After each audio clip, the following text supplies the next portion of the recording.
புத்தாண்டை ஒட்டி பழனி முருகன் கோவிலில் ஏராளமானோர் காவடி எடுத்தும் வேல் குத்தியும் வழிபாடு செய்தனர். கூடுதல் தகவல்களை தருகிறார் எமது செய்தியாளர் பூபதி. முழு விவரங்கள் என்ன? பழனி முருகன் கோயில் புத்தாண்டு நாளில் சாமிதனம் செய்ய புரிந்த பக்தர்கள் அதிகாலை முதலே மலை மீது சென்று சாமிதனம் செய்தனர். அதாவது 6 படை வீடுகளில் 3ஆம் படை வீடான பழனி முருகன் கோவிலுக்கு நாள்தோறும் ஆயிரக்கணக்கான பக்தர்கள் சாமிதனம் செய்ய வருவார்கள். இன்று ஆங்கில புத்தாண்டு என்பதால் புத்தாண்டின் முதல் நாளிலே சாமிதனம் செய்வதற்காக ஏராளமான பக்தர்கள் பழனி முருகன் கோவிலுக்கு வருகை தந்துள்ளனர். அதிகாலை 4 மணிக்கு மலை மீது சென்று நடைபெறக்கூடிய விஸ்வ தரிசன நிகழ்ச்சியில் கலந்து கொண்டு சாமிதனம் செய்வதற்காக ஏராளமான பக்தர்கள் மலையடிவாரத்தில் காத்துள்ளனர்.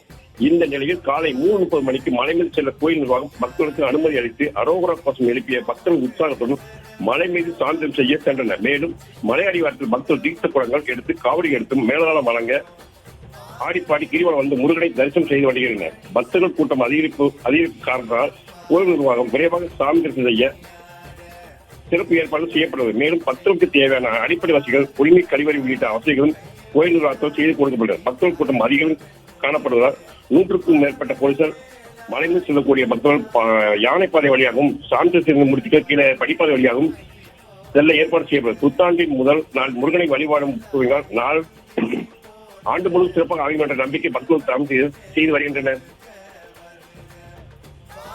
பிளே ஸ்டோர் மற்றும் ஆப் ஸ்டோரில் இருந்து பாலிமர் செயலியை QR கோடு மூலம் பதிவிறக்கம் செய்யுங்கள். செய்திகளை உடனுக்குடன் பெறுங்கள்.